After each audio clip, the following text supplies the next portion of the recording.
మా పేరెంట్స్ మమ్మల్ని ఒక మంచి స్కూల్లో జాయిన్ చేయాలన్నప్పుడు చాలా మాటలు పడ్డారు. ఇప్పుడు అవసరమా మీ పిల్లలకి మంచి స్కూల్లో జాయిన్ చేయడం అని చెప్పి. ఇంకెందుకు ఈ లైఫ్, సూసైడ్ చేసుకుందాం, ఈ లైఫ్లో ఇంక బతికి మనం ఏం ఏడుస్తాం అని నేను చాలా ఫీల్ అయ్యాను. పల్లెటూరులో చాలామంది ఏదన్నా చెప్పామంటే ఒకటి పాజిటివ్గా తీసుకునే కన్నా నెగిటివ్గా తీసుకుంటారనే ఒక టాక్ ఉంటుంది. అదే కాకుండా మనం చాక్లెట్ కొనుక్కునేటప్పుడు 5 స్టార్ కొనుక్కుంటే 5 స్టార్ కొనుక్కున్నామని డైరెక్ట్గా పట్టుకుని వస్తాం. అదే ప్యాడ్స్ కొనుక్కున్నప్పుడు దాన్ని ప్యాక్ చేసి రోల్ చేసి లోపల పెట్టుకుని అంత సిగ్గుపడాల్సిన అవసరం ఏముంది? నా పేరు సాయి సందీప్ సత్పతి. మాది గోదావరి జిల్లా, ఆంధ్రప్రదేశ్. అందరికీ సందీప్ స్పార్క్ అంటే తెలుస్తుంది. ఎందుకంటే స్పార్క్ అని ఒక ఆర్గనైజేషన్ పెట్టాను. మాది ఒక పల్లెటూరులో చాలా మూఢనమ్మకాలు, అంటే ప్రతి ఒక్కరికి పల్లెటూరు అనగానే మూఢనమ్మకాలని తెలుసు. సో మా ఫ్యామిలీ బ్యాక్గ్రౌండ్కి వచ్చేటప్పటికి మా ఫాదర్ ఒక్కలే ఎంప్లాయ్. సో ఫాదర్ యొక్క శాలరీ మీదే మేమందరం కూడా బేస్ అయి ఉన్నాం. నాది మొత్తం స్కూలింగ్ ఏరియా మొత్తం అంతా కూడా ఒక పల్లెటూరులో జరిగింది. పల్లెటూరులో అంత స్కూల్స్ ఏముంటాయి, మా పేరెంట్స్ నాకు ఒక మంచి ఎడ్యుకేషన్ ఇవ్వాలి అని చాలా కష్టపడ్డారు. వాళ్ళు ఎంత కష్టపడ్డారంటే మా పిల్లల్ని ఒక మంచి స్కూల్లో జాయిన్ చేయాలి, వాళ్ళకి ఒక మంచి ఎడ్యుకేషన్ ఇవ్వాలని చాలా అనుకున్నారు. కానీ మా పేరెంట్స్ మమ్మల్ని ఒక మంచి స్కూల్లో జాయిన్ చేయాలన్నప్పుడు చాలా మాటలు పడ్డారు. ఇప్పుడు అవసరమా మీ పిల్లలకి మంచి స్కూల్లో జాయిన్ చేయడం అని చెప్పి. సో వాళ్ళు ఎంత కష్టపడి మమ్మల్ని ఈ స్కూల్లో జాయిన్ చేయడం వల్ల అసలు నాకు స్కూలింగ్లో నాకు తెలిసి ఉండగా ఓన్లీ ఒక సింగిల్ సబ్జెక్టే ఉండేది నా పాత స్కూల్లో. కానీ ఒక కొత్త స్కూల్కి వచ్చిన తర్వాత సైన్స్, మ్యాథ్స్, సోషల్ ఇలా కొత్త సబ్జెక్ట్స్ ఉంటాయా అని తెలుసుకున్నాను. అది తెలుసుకున్నాక ఇంకా కొత్తవి ఏమైనా నేర్చుకోవాలని అనుకునే టైంకి వేరే ఊరు వెళ్ళి నేర్చుకుందాం, లేదంటే కొత్త కోర్సెస్ నేర్చుకుందాం, మన ఫ్రెండ్స్ నేర్చుకుంటున్నారు కదా అంటే వేరే ఊరు వెళ్ళి నేర్చుకునే అంత స్తోమత లేదు మాకు. సో ఉన్నదాంతోనే చదువుకుని, సో నా 9th and 10th క్లాస్ ఏజ్కి వచ్చే టైంకి ఏదైనా అందరి లైఫ్లా కాకుండా ఏదైనా రొటీన్గా చేద్దాం, రొటీన్గా చేస్తే మనకంటూ ఒక వాల్యూ ఉంటుంది అని ఒక ఐడియా వచ్చింది. అలా అని చెప్పి ఎవరికైనా చెప్దామా, ఎవరినన్నా అడుగుదామా అంటే చాలా షై ఫీలింగ్ వచ్చేది. ఎవరన్నా అడిగామంటే ఈ ఏజ్లో నీకు అవసరమా, నువ్వు చేయాల్సిన పని చదువుకో అని చాలా విమర్శలు పడ్డారు. ఆ విమర్శలు పడినప్పుడు ఇంకెందుకు ఈ లైఫ్, సూసైడ్ చేసుకుందాం, ఈ లైఫ్లో ఇంక బతికి మనం ఏం ఏడుస్తాం అని నేను చాలా ఫీల్ అయ్యాను. కానీ ఆ టైంలో దేవుడిచ్చిన ఒక వరం నా తమ్ముడు ఒకే విషయం చెప్పాడు, సంతృప్తి ఉంటే చాలు ఏ పనైనా చేయొచ్చు అని. సో ఏం చేయాలి చెప్పడానికి కూడా నాకన్నా 5 years చిన్నోడు, వీడికి ఏం అర్థమవుతుంది అని అనుకున్నా. కానీ వాడు ఒకటే చెప్పాడు, మనం చేసే పనిలో సంతృప్తి ఉంటే దేన్నైనా సరే మోటివేట్ చేసుకుని ఏ పనైనా చేయొచ్చు అన్నప్పుడు. సో నేను 8th, 9th, 10thలో నేను చాలా చూసా వేరే టాలెంట్ టెస్ట్ కండక్ట్ చేయడం కానీ, లేకపోతే అసలు స్కూలింగ్లో కొత్త విషయం ఎలా నేర్చుకోవడం. ఆ టైంలో 10th క్లాస్లో ఉండగానే నేను చాలా మందికి టాలెంట్ టెస్ట్ కండక్ట్ చేశాను. నాకు ఓన్ పాకెట్ మనీతో వాళ్ళని ఎంకరేజ్ చేయడానికి గిఫ్ట్స్ కొని ఇచ్చేవాడిని. అలా అని చెప్పి నా దగ్గర ఉన్న పాకెట్ మనీతో బుక్స్ కొని వాళ్ళని కూడా అవేర్ చేసేవాడిని. సో పల్లెటూరులో చాలామంది ఏదన్నా చెప్పామంటే ఒకటి పాజిటివ్గా తీసుకునే కన్నా నెగిటివ్గా తీసుకుంటారనే ఒక టాక్ ఉంటుంది. కానీ పల్లెటూరులో కానీ మనం ఏదైనా మంచి విషయం కానీ చెడ్డ విషయం కానీ వాళ్ళకి అర్థమనే రీతిలో చెప్పామంటే వాళ్ళంత బాగా ఎవరు తీసుకోరు. ఎందుకంటే నాది కూడా ఒక పల్లెటూరు కాబట్టి చెప్తున్నా. సో మా తమ్ముడు అంతా ఈ చెప్పిన తర్వాత నేను ఏదన్నా మొదలెడదామని చెప్పి ముందుకెళ్ళేటప్పుడు చాలామంది ఈ ఏజ్లో సమాజ సేవ, లేకపోతే నువ్వు మంచి పని చెయ్యాలి, ఇదంతా నీకు అవసరమా, ఈ ఏజ్లో అందరూ సినిమాలు షికార్లను వెళ్తుంటుంటే నువ్వు సమాజం సేవ 10 మందికి హెల్ప్ చేద్దాం అంటున్నావు, కానీ నువ్వు సక్సెస్ అవ్వలేవు, నీకు ఇది చాలా వేస్ట్, మీ పేరెంట్స్కి అసలు బుద్ధి ఉండాలి, మీ పేరెంట్స్ నిన్ను ఎలా ఎంకరేజ్ చేశారు అని చెప్పి చాలా మాటలు అన్నారు. కానీ ఆ మాటలన్నీ కూడా సర్టెన్ టైంకి అవన్నీ మారిపోయాయి. సో వాళ్ళంతా ఏమన్నారంటే ఇప్పుడు సమాజంలో ప్రస్తుతం యూత్ అంతా కూడా పాడైపోతున్నారు, కానీ మీ ఇద్దరు పిల్లలు మాత్రం చాలా బాగున్నారు అని చెప్పి అనే మాటకు వచ్చింది. సో నేను ఒక జీవ సత్యాన్ని నేర్చుకున్నా. ఏంటంటే పొగడ్తలకి పొంగిపోకూడదు, అలా అని విమర్శలకి కృంగిపోకూడదు. సో ఒక జీవ సత్యాన్ని నేర్చుకుని నా ఫస్ట్ స్టెప్ ఏంటంటే కోవిడ్ టైంలో ప్రతి ఒక్కరు కూడా ఇంట్లో ఉండి మనం ఏం చేయలేము, బయటికి వెళ్ళలేము అని అనుకునే టైంలో సో సంథింగ్ ఏదైనా ఒక ఆర్గనైజేషన్ మొదలెడదాము, లేదంటే సంథింగ్ ఒక ఎవరికైనా హెల్ప్ చేద్దామని చెప్పి అసలు ఆర్గనైజేషన్ అనే థాట్ రాలేదు మాకు. సో ఆ టైంలో 10 మందికి అవేర్నెస్ ఇద్దాము అని చెప్పి స్లోగా మా స్టెప్ అనేది స్టార్ట్ చేసాము. ఆ టైంలో ఆన్లైన్లో ఫ్రీగా కోర్సెస్ అనేవి నేర్పించడం జరిగింది.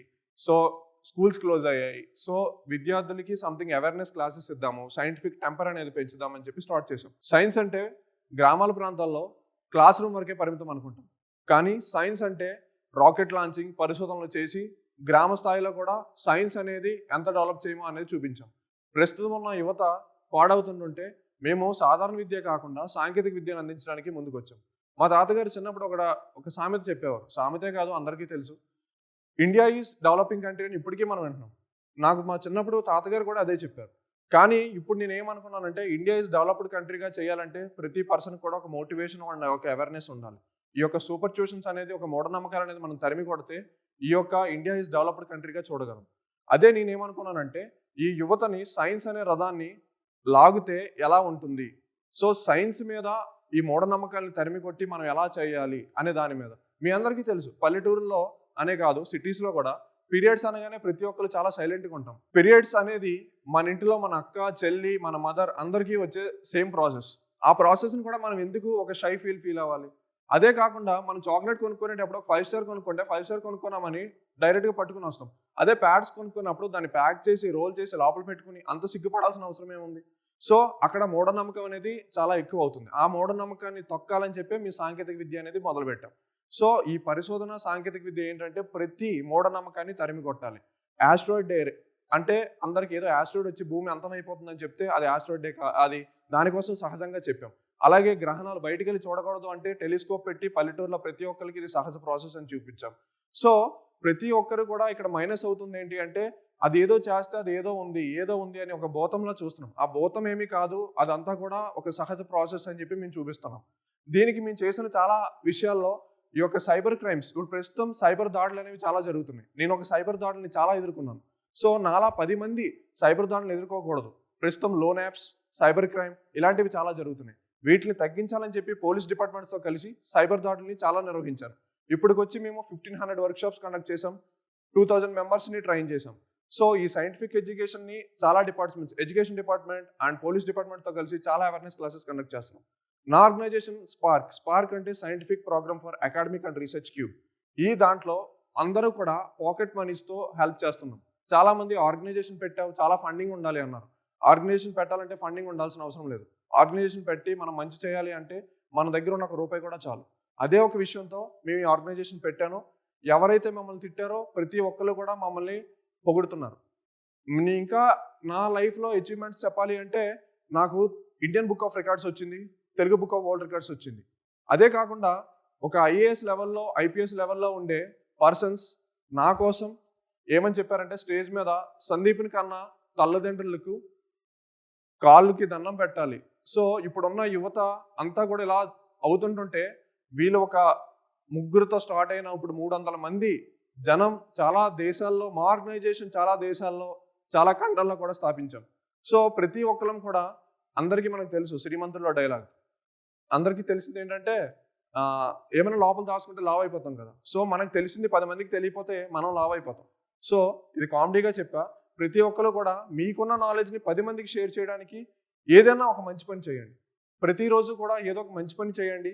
సొసైటీకి ఏదైనా హెల్ప్ చేయడానికి ట్రై చేయండి. ఎందుకంటే ఇప్పుడున్న యూత్ అనేది చాలా పవర్. యూత్ని ఎంకరేజ్ చేస్తే ఇండియా ఈజ్ డెవలప్డ్ కంట్రీ అని మనం చూపించవచ్చు. సో ఎవరో ఏదో అన్నారని మాత్రం ఎప్పుడూ ఆగిపోవద్దు. మీరేమనుకుంటున్నారో అదే చేయండి.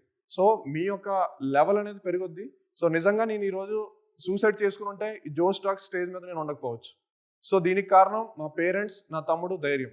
సో 10 మందికి మంచి చేయాలి అన్నప్పుడు ముగ్గురితో స్టార్ట్ అయిన ఆర్గనైజేషన్ ఈవేళ ఒక 300 మెంబర్స్ వరకు పెరిగిందంటే దానికి కారణం మనం చేసే మంచి పని సొసైటీలో అంత రీచ్ అవుతుంది. సో ఎవరో వెనకాల ఉన్నారని మాత్రం ఎప్పుడూ ఎవరు వెనకాల ఉన్నారని చెప్పి, లేదంటే ఎవరూ లేరని ఏ విషయానికి భయపడద్దు. మీరు చేసేది మంచి పని అయితే మీరు మూవ్ ఆన్ అవ్వండి. సో నా లైఫ్ అసలు ఈ స్టేజ్ వరకు వస్తుందా అనుకున్నా, కానీ బై గాడ్ గ్రేస్ మనం చేసే మంచి పనులే మనకి దైవాశీస్సులు. మీరు జోష్ టాక్స్ చూస్తున్నారు అంటే మీ లైఫ్లో ఏదైనా సాధించాలి అనుకుంటున్నారని అర్థం. ఈ నేర్చుకునే క్రమంలో మీకు తోడుగా ఉంటుంది జోష్ టాక్స్ ఇంగ్లీష్ స్పీకింగ్ యాప్. ఇందులో మీ డ్రీమ్స్ని సాధించడానికి కావాల్సిన అన్ని స్కిల్స్ నేర్చుకోవడానికి మేము హెల్ప్ చేస్తాము. ఇంగ్లీష్ మాట్లాడటానికి కాన్ఫిడెన్స్ లేకపోయినా, మీ పర్సనాలిటీని డెవలప్ చేసుకోవాలి అనుకున్న వన్ స్టాప్ సొల్యూషన్ జోష్ టాక్స్ ఇంగ్లీష్ స్పీకింగ్ యాప్. ఇక్కడ మీకు ఒక కమ్యూనిటీ ఉంది మీకు హెల్ప్ చేయడానికి. ఇంకెందుకు లేట్, ఈ రోజే డౌన్లోడ్ చేసుకోండి జోష్ టాక్స్ ఇంగ్లీష్ స్పీకింగ్ యాప్. మీ కళల వైపు మొదటి అడుగు వేయండి.